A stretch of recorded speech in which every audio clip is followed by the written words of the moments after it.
Hello, and welcome back to the Revenue Cycle Decoded podcast. I'm your host, Gina Cornett, and we are talking about all things healthcare revenue cycle.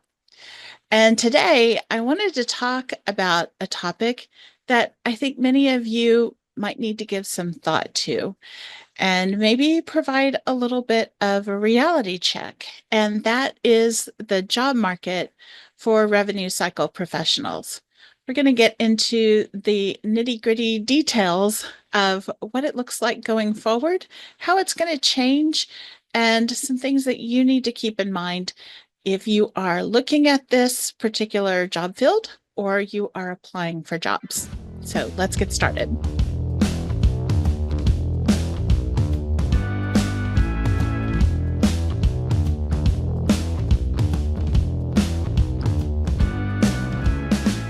All right, so I'm just going to talk to you from the heart here.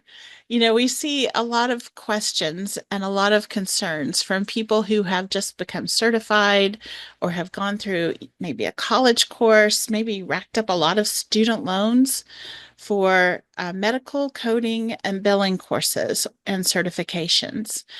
And the courses are great, the certifications are great. You're going to learn a lot and they will be very valuable in the workforce. But a lot of people get sold on this field because schools may be telling them you can get a job right away. There's a lot of demand for the jobs. You can work remote right out of the gate. You're going to make a lot of money. And, all of those things can happen eventually, maybe, but usually not for a brand new baby coder or biller, because there are some things that you are going to need to get under your belt. And that the main thing is experience. And we're kind of in a catch-22 situation right now because a lot of employers want experience. And so they're not hiring new baby coders and billers who need to get that experience. And so that it makes it very, very challenging in the job market. And it makes it even more challenging if you think that you're going to graduate from a coding or billing program or get your coding or billing certificate and step into a remote role.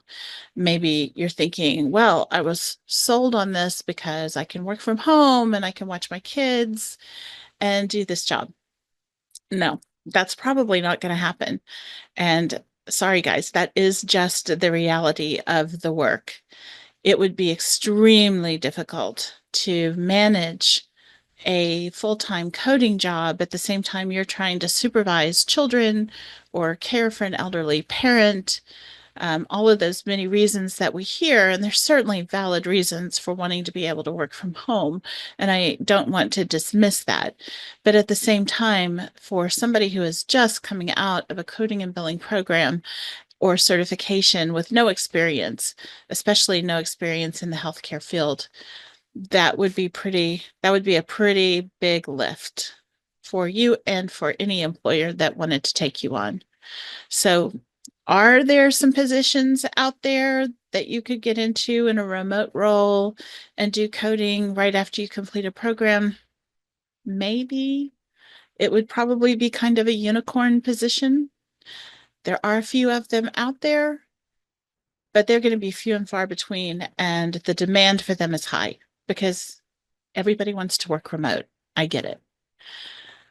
But to actually get experience in this field, when you are coming straight out of a program, you are probably going to have to work on site somewhere. And that is beneficial not only for the employer, but it's beneficial for you because you're going to have someone to train you, to help educate you on all of the different nuances of coding and billing for a specific field or a specific department or setting that you're going to need to know. And a lot of this information you can't learn from a coding or billing program. A lot of it has to be learned on the job because it's specific to different programs, different EHRs. You can't get Epic training unless you are employed by a a company or a hospital system that uses Epic and puts you through the training. So, many of us would love to teach you Epic training, but it's just not available to teach you, or it's not, there aren't courses that you can enroll in unless you are sponsored by an employer. So you have to be on site to learn those things. Now, once you've proven yourself in a new job and you've gained some experience. Maybe it's 3 months, maybe it's 6 months, maybe it's a year, maybe it's 2 years even before an employer is willing to let you work from home and let you sort of fly free and feel confident that you know what you're doing. Um, it can happen that eventually you transition to a remote or hybrid role, but starting out, you are probably going to have to look for a job on site. Another thing to keep in mind is that there's a lot of demand for these positions, and many of the positions in medical coding and billing, and even some of the revenue cycle positions have gone overseas. They've been outsourced, or they are being taken over by AI. And so now I hear people who say, well, these jobs are going to go away and there won't be jobs for billers or coders or revenue cycle. Well, I don't believe that either. I think there are going to continue to be jobs, but the jobs are going to change. And what you're learning now may not be what you do in 5 or 10 years. It could be completely different. And so I will do a follow-up episode on what my best buddy ChatGPT suggests could be future jobs and roles for medical coders and billers and revenue cycle professionals. I think that will be kind of fun to see what we need to start thinking about learning. But right now, if you are coming into this field, you're building the foundations. All of that knowledge is still going to be required 5 to 10 years from now. It will just be used in different ways, and we will apply them in different ways. And people who are not learning now how to work with AI or how to think about the future and what those roles are going to look like are going to get left in the dust. That's just my prediction. And you can check with me in 5 or 10 years and see if I was right, but I think I'm going to be right. So the time to start learning about AI in medical coding and billing and revenue cycle is now. So the next thing is, how easy is it to get a job? Well, it kind of depends on what field you're going into. It can be very, very challenging right now to get a job in medical coding right out of the gate. Not to say that there aren't jobs, not to say that there aren't people who will hire someone with a CPC apprentice status, which is what you get from AAPC. When you complete that certification, you're an apprentice. But those employers are hard to find. Again, they can be a little bit of a unicorn, and you're going to have to work at it really hard. Now, there's a couple of schools of thought here. Do you try to get a job in a coding adjacent role like billing, denials management, patient access? And I would say those can be a good way to get your foot in the door. But there's another school of thought that says you shouldn't try for those roles because you might get stuck in one of those roles. Your employer may then put you on a different career path than the one you went to school or got your certification for. Well, what I'm going to say is, and I truly, truly do believe this, is that life is always happening for us, not against us. And so if you have come out of a coding program and you're really struggling to get your first job as a coder and you need to work, I'm going to say take the job you can get. If it's in patient access, if it's in billing, if it's in denial management, if it's prior authorizations, whatever you can get, take it. At least you are going to be working with codes and billing and all of those pieces in a way that it may not be directly coding charts every day, all day, every day, but it's going to be adjacent. You're going to keep your foot in the door. You're going to keep your hand, you're going to keep working in that space, and you're going to keep learning about coding and billing, and continue to learn, continue to grow, and prove yourself in those positions. You never know where life is going to take you. I tell my daughters this all the time when they get all worried about, what's happening today, what's happening this week, this month, and it can seem so dire and so stressful. And I tell them, look back on it in 10 years. You're going to be so grateful for the things you're going through today because it's going to make you into the person you're going to be in 10 years. And you cannot forecast the growth you're going to experience in that time. It's going to be amazing. So let life happen for you. That's not to say don't keep trying. You want to keep trying. You need to keep putting your resume out there. You need to keep networking. You need to keep learning. You need to keep getting your name out there in whatever way that you can. But if you are, if your family needs to eat, take the job that you can get, even if that's not a coding job. Now, for billers, I think it's a little bit easier to get your foot in the door, and certainly patient access is always a good way in. So that's just some things to think about. I know there's different people on YouTube who will, tell you go one way or go the other way. If you are just, you don't have to worry about putting food on the table, you've got time, then by all means, hold out for that coding job and, keep being very persistent in looking for it. Learn everything that you can about resumes and interview skills and getting your resumes past the candidate tracking systems and the AI that's going to scan them and reject them if you don't have certain keywords. We'll do another episode on that as well. So just some things to think about. So just to kind of wind up, while we talked about remote positions, they do exist, but they really rarely get offered to entry level for so many reasons that we talked about. You really need that experience and hand-holding when you're first coming out of your program. And you're going to have to demonstrate your experience and accuracy before you can move on to remote work. And then competition is tough for those entry-level positions. It may take you a while to get a job, and you may really have to work hard to get that job. It's kind of a numbers game. You may have to submit literally hundreds of resumes before you get that first job if you are going directly for coding. If you're going for billing, patient access, you're probably going to have an easier time getting a job sooner. Those certainly can be legitimate stepping stones, and it will give you some experience in a medical office or hospital setting, especially if you've had no previous healthcare experience. You'll start to build that familiarity with insurance and claims processing and coding principles. And then, a certification is great. It's wonderful. You've learned that foundational information, but then you do have to get that experience. Here's some ideas for how you can break into the industry. We talked about being open to other adjacent office-based jobs in registration, prior auth, billing, medical records, to get exposed to revenue cycle, billing, coding, and that can lead to internal promotions to coding eventually, if that's what you want to do. Some physician offices and hospitals do offer internships, and you can check through AAPC to see if there's any internships there. Check with your local AAPC chapters, network with the people that go to the chapter meetings, check to see if there's any apprenticeships that are being offered that you could get hands-on training.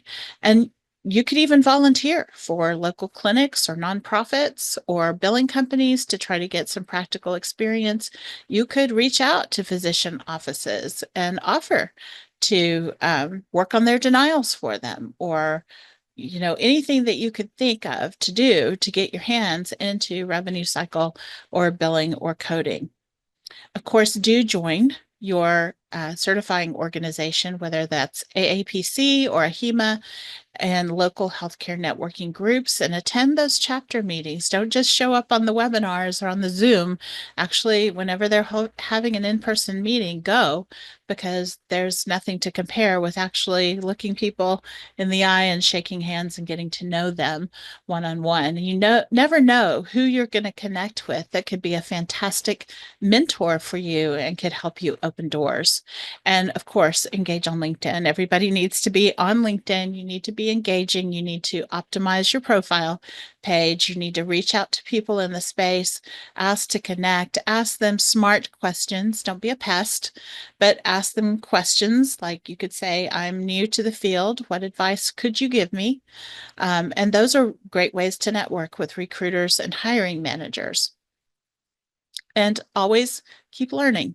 So, if you're struggling to get that first job, you might look into some specialized credentials that gives you that little extra bump of credibility on your resume, maybe compared to somebody else. So continuing education can certainly make you more marketable. And if you're concerned about the cost, AAPC at least usually offers some sort of a um, free AAPC event every year where you may pay a small amount, but like the books or the learning materials or the exam will be free, or you pay for the exam, but the course would be free. So look for any of those events to come up, and then be sure and tailor your resume. Make sure that your resume is tailored to get past the ATS systems, because a lot of resumes are just going to be reviewed by a computer, especially if you're submitting them online, and they're never going to get to somebody's desk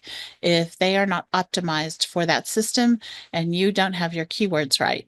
So if your keywords don't match that job description, that resume is going to the circular pile. You know what I'm talking about. So make sure you've optimized it, and then apply and apply and apply and keep applying. You may have to apply to dozens. I've heard of people applying to hundreds of jobs. So we're just being real. This is a reality check. You're going to have to put in the work and prove that you want it. You're going to have to become the person that you need to be to get this job. And that may mean that you have to show extraordinary persistence to get there. But don't get discouraged. It's a numbers game, and just keep at it.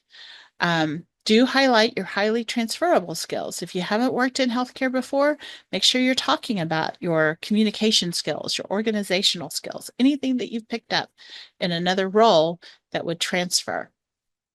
And this is what people forget: follow up with employers and recruiters after applying for the job.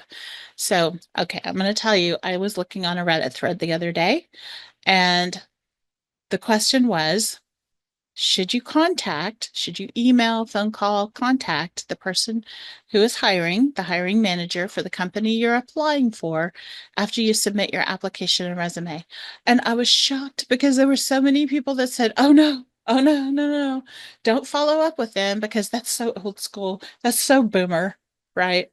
Well, guess what? A lot of those hiring managers are old school boomers like myself. And I've actually had times when I was hiring for a position, and our company uses recruiters and it uses an ATS system, and people had submitted their resumes and applications and they never got to me. And they were actually people that I would have liked to have looked at and talked to and probably called in for an interview, because they had the skills I was looking for, but it just didn't get past the ATS, or it didn't get past the recruiter. So I did have a person who reached out to me, and he said, hey, did you get my resume? I submitted it. Just wanted to let you know I'm very interested in the position. A nice, simple email to let me know he had applied. It was out there. I didn't know he had applied, but I found his resume, I reviewed it, I saw what he had done and what he was interested in. And guess what? I gave him an interview. So reach out, reach out, reach out, reach out. And after you've had a interview, always send a thank you. That you cannot believe that will set you apart from 99.9% of the rest of the field who are going to leave that interview and go on to the next and not look back. But you can set yourself apart as the candidate that cares just by simply sending a thank you. So, final thought, it is a long game for you guys. If you are trying to break into medical coding, especially, and sometimes medical billing, if you are trying to get into revenue cycle, it's a little bit easier. So, it's going to take time and persistence. And many successful coders did start out in other revenue cycle roles before transitioning to full-time coding. So be flexible and proactive and committed to learning, and you'll really improve the chances of landing the job that you want. So I hope this was helpful to you. I'm happy to answer any questions that you might have about revenue cycle. Feel free to reach out to me at help@revenuecycledecoded.com or join my Facebook group, Revenue Cycle Bootcamp on Facebook, and I'll put the links below. And I'm happy to try to help. If you want to drop a comment below, I'll answer it. And I hope that you found this helpful. Just if you did, please like, subscribe, and share it with a teammate or a colleague or someone else you know who is looking, and it might help them as well. And also, if you are looking to grow your skills in revenue cycle, check out the courses at revenuecycledecoded.com. These courses are intended to be foundational for your revenue cycle career in whatever role in revenue cycle you take. Thanks for listening. I look forward to seeing you on the next episode. Peace out.